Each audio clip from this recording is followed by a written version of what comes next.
이번에 지방선거에 보궐선거로 출마해라. 지방선거에 시장이나 이런 거 하지 말고 도지사 하지 말고 네. 그거는 그 지역에 묶이는 거라 중앙정치하고는 벽을 쌓는 겁니다. 그래서 보궐선거 제가 보기에는 제일 좋은 게 인천 계양이에요.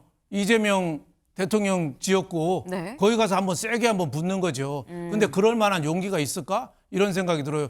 거기가 안 되면은 충남 아산이라든지 네. 뭐 평택이라든지 전북에도 쉬운 곳은 별로 없네요. 네, 네. 쉬운 거 아니 거기 가서 싸워서 아예 불태우든지 그래도 수도권에서는 한동훈의 그 존재를 인정할 수 있다고요. 수도권이 있대요. 중도 유권자가 그래도 많은 데가 수도권이니까 네. 전 개항은 아니라고 봐요.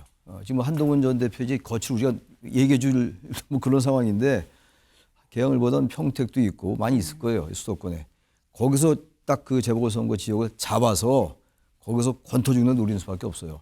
제가 그때 부산 대구시장 출마 이건 좀 아닌 것 같고 기왕도 네. 아닌 것 같고 여러 군데 아산도 있고 평택도 있고 쉽진 않아요. 어디도 쉽지 않습니다. 쉽지 않죠. 대한민국에서 무소속으로 나오는 게 쉬운 거예요. 쉽지 않죠. 근데 그런 전례가 있고 한동훈 전 대표에도 팬덤도 있어요. 나름대로. 좀 가능성이 있다고 보기 때문에 네. 이때 이만 사직선을 하는 수밖에 없다. 네. 뭐 자명은 전 안 된다고 보고. 한동훈 전 대표에 대한 당원 징계안이 윤리위 의결대로 최고위에서 의결되었습니다. 총 9인이 표결에 참여를 했고요. 표결의 내용이나 찬반 부분은 비공개입니다.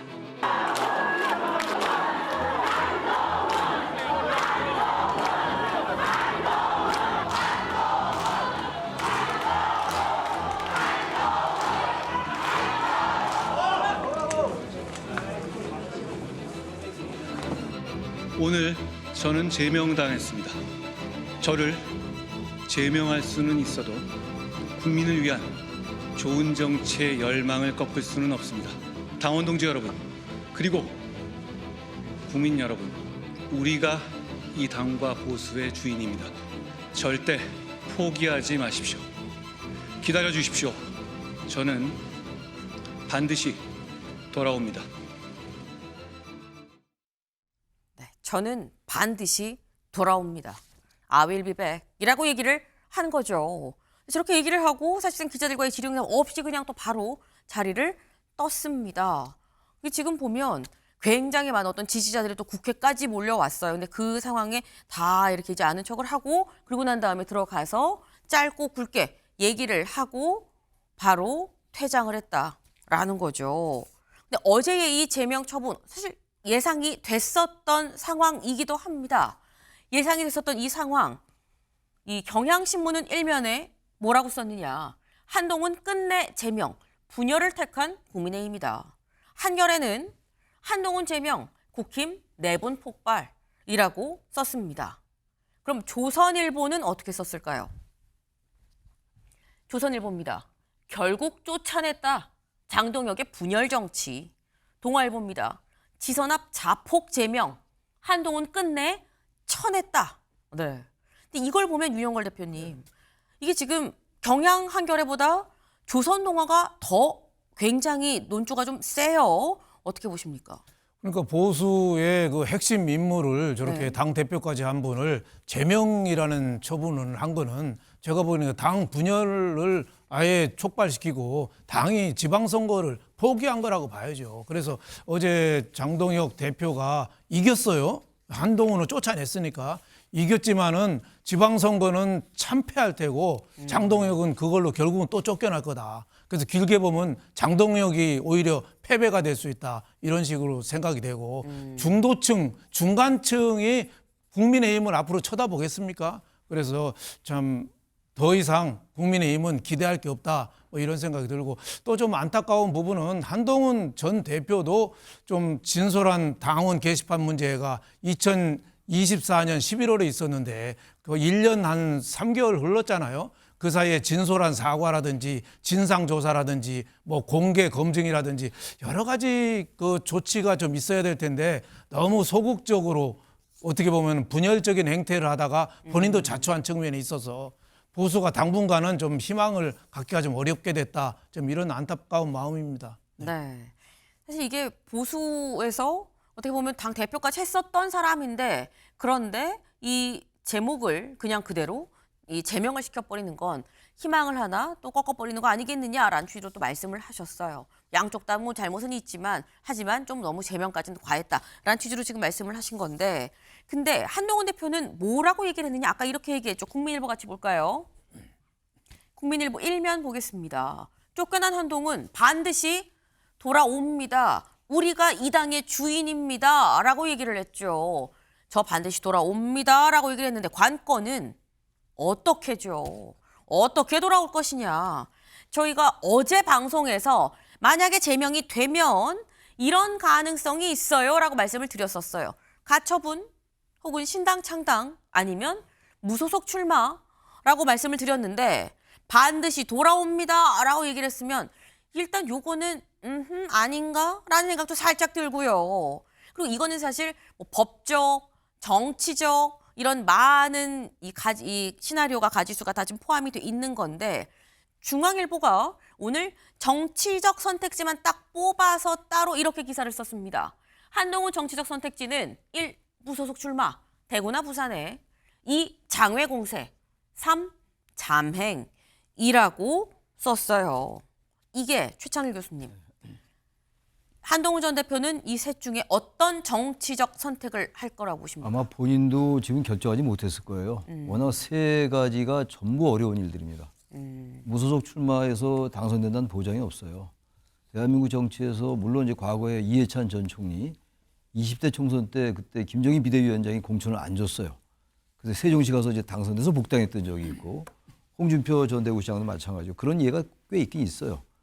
그런데 이제 제명당한 것과 단순히 공천을 안 준 것과 또 다른 문제거든요. 제명은 아예 당에서 쫓겨난 거예요. 어쨌든 간에 과정이 어찌됐든. 글쎄 제가 볼 때는 닭의 모가지를 비틀어도 새벽은 온다는 말까 인용을 한 정도에 지금. 네. 그래서 그 비유가 그 YS하고 잘 맞는 건지 모르겠으나 어쨌든 간에 그 정도의 이제 각오가 있는 거예요. 사직생의 각오가 있다고 보이는데 핍박받는 이제 그 이미지를 보여주면서 제명 당했다고 저렇게 얘기하는 거 아니에요? 쫓겨났다 나는. 그리고 정말 이 국민의힘이 자멸의 길로 가고 있어요. 아까 자폭 분열 얘기 다 나오는데 자멸의 길을 가고 있다. 장동훈 대표는 그걸 알면서 가는 거예요. 당권 강화에 모든 게 초점이 맞춰져 있어요. 그래서 어쨌든 지방선거를 지더라도 보궐에서 내가 당권을 계속 유지해서 네. 대선을 지켜야겠다는 생각이에요. 장동훈 대표는. 그러니까 당연히 제명이라고 우리가 예상했던 것이고 아무튼 지금 이제 한동훈 대표 전 대표가 어떤 길을 가냐 당장에 무소속 출마의 길을 갈 가능성이 저는 있다고 봅니다. 왜냐하면 여기서 완전히 자명을 한다. 네. 뭐 이제 북콘서트 이런 거 좀 한다 하더라도 그럼 뭐 언제 계속 그것만 하고 다닐 수 없을 거 아니겠어요. 장애 정치라는 게 한계가 있고 그렇다면 결국 입사한 수밖에 없어요. 그러려면 어떻게 합니까? 뭐 어쨌든 그런 길을 가시밭길을 택하는 수밖에 없어요. 국민들에게 호소하고 그리고 한동훈 전 대표는 보수에서 대단히 소중한 자산입니다.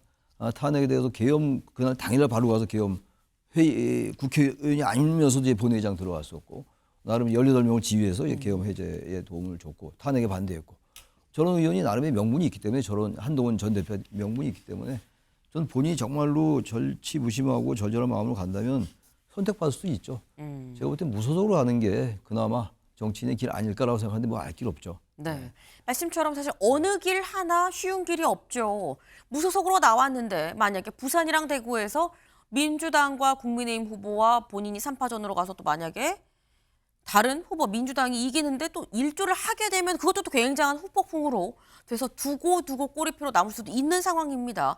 때문에 어떤 것도 사실 쉬운 결정은 아닙니다만 그중에 그래도 어쨌거나 부딪혀야 될 수밖에 없으니까 그렇게 따지면 또 이 무소속 출마 아니겠느냐라는 건데 무소속 출마라는 게 사실 지금 중앙일보는 단기적으로 당장 어떻게를 본 것 같아요. 무소속 출마, 장외 공세, 자맹. 근데 장기적으로 정치인 한동훈의 장기적으로 돌아오겠다라고 얘기를 했죠. 그럼 국민의힘에 일단 제명이 되면 5년 동안 못 돌아오는 게 룰인 건데 이 5년 전에 더 땡겨서 어떻게 돌아올 수 있느냐라는 겁니다.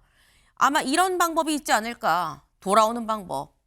살아 돌아오는 방법. 선거에 나가서 살아서 무소속으로 살아서 돌아와서 다시 국민의힘 배지를 다는 거. 선거 승리. 무소속 출마죠. 두 번째. 선거가 끝나고 만약에 아까 뭐 참패 이런 말씀하셨는데 지도부가 교체되면 최고위 의결로 다시 또 복당할 수 있죠. 굳이 5년을 채우지 않아도 이런 방법도 있고요. 5년이 제한이기 때문에 5년 동안 은인자중하고 나중에 5년 다 채우고 그 후에 복당 신청을 하는 경우도 있고 아니면 아까 신당 창당은 아닌 것 같은데 라는 생각을 말씀드렸습니다만 신당 창당 후에 창당을 하면 그것도 또 하나 돌아오는 걸 수도 있는 거 아니냐라는 거예요. 윤영걸 대표님 어떻게 보십니까? 저는 뭐 기다리지만 말고 네. 누워서 떠보기만 기다리지 말고 그게 뭐겠어요? 지도부 교체. 장 대표가 붕괴될 거 기다려서 그때 다시 불러줄까? 네. 또 5년 은인자중 후에 복단 신청 가만히 누워서 기다리는 거 아니에요? 장외 집회라든지 뭐 자맹이라든지 이런 거는 기다리지 말고 뭔가 정치적인 움직임을 보여라. 그래서 제가 보기에는 지금 한동훈은 지금 기로에 있는데 네. 한동훈의 정치를 좀 보여줘라. 이제 정치한 지 한 2년밖에 안 됐는데 그것도 본인이 선출직은 한 번도 해본 적이 없어요. 어떻게 기업으로 말하면은 전문 경영인으로서 회장한테 스카웃돼서 왔는데 회장하고 멱살제비하고 싸우다가 회장은 지금 감옥 가서 사형 구형 받고 네. 본인이 책임이 없냐. 그래서 어떻게 보면 쫓겨난 거라고 볼 수 있어요. 그러니까 이 전문 경영인이 그 회사에서 다시 불러줄까 기다린다고 언제 불러주겠어요? 불러준들 자리가 온전하겠어요? 이제는 자기 정치를 해야 됩니다. 그러려 보면 창당을 해야죠. 기업으로 말하면 창업을 해야 되죠. 아하. 그런데 지금 창당을 가려면은 돈이 있어야 되고 세력이 있어야 되고 그렇죠. 리더십이 있어야 되고 하는데 하나도 없어요. 지금 창당할 수가 없어요. 그러니까 할 수 없이 제가 보기에는 이번에 지방선거에 보궐선거로 출마해라. 지방선거에 시장이나 이런 거 하지 말고 도지사 하지 말고 네. 그거는 그 지역에 묶이는 거라 중앙정치하고는 벽을 쌓는 겁니다. 그래서 보궐선거 제가 보기에는 제일 좋은 게 인천 계양이에요. 이재명 대통령 지역구 네. 거기 가서 한번 세게 한번 붙는 거죠. 근데 그럴 만한 용기가 있을까? 이런 생각이 들어요. 거기가 안 되면은 충남 아산이라든지 네. 뭐 평택이라든지 전북에도 쉬운 곳은 별로 없네요. 네, 네. 쉬운 거 아니 거기 가서 싸워서 아예 불 태우든지 정말 그것도 자신 없으면은 네. 뭐 대구나 네. 대구에 대구 시장 나오는 사람들이 이번에 몇몇 사람들이 주호영이라든지 뭐 몇몇 사람들이 출마하면은 지역구가 보궐선거가 있으니까 네. 그쪽에 출마해서 일단은 선출직으로 한번 당선이 좀 돼야 된다. 그 다음에 자기 세력을 모아서 뭔가 권토중례를 해야지. 네. 지금은 길이 보이질 않아요. 예? 진퇴양난이고 사면초가고 첩첩삼중입니다. 네. 이대로 앉으면은 그대로 그냥 말라 죽어요. 아하. 고사. 그러니까 뭔가는 해야 된다. 그래서 자기 정치를 해라. 서민 보수, 미래 보수, 청년 보수, 보수의 새로운 길을 열어가야지 어디서 누워서 떡이나 기다리고 어디 북 콘서트나 한가하게 하고 있으면은 절대 기회 안 온다. 저는 이런 말씀을 드리고 싶습니다. 어우 세게 말씀하셨어요. 최천일 교수님. 그때 그 지방자치단체장 선거는 맞지 않아요. 그건 아까 잠깐 우리 말씀하신 것처럼 중앙정치로 가야 돼요.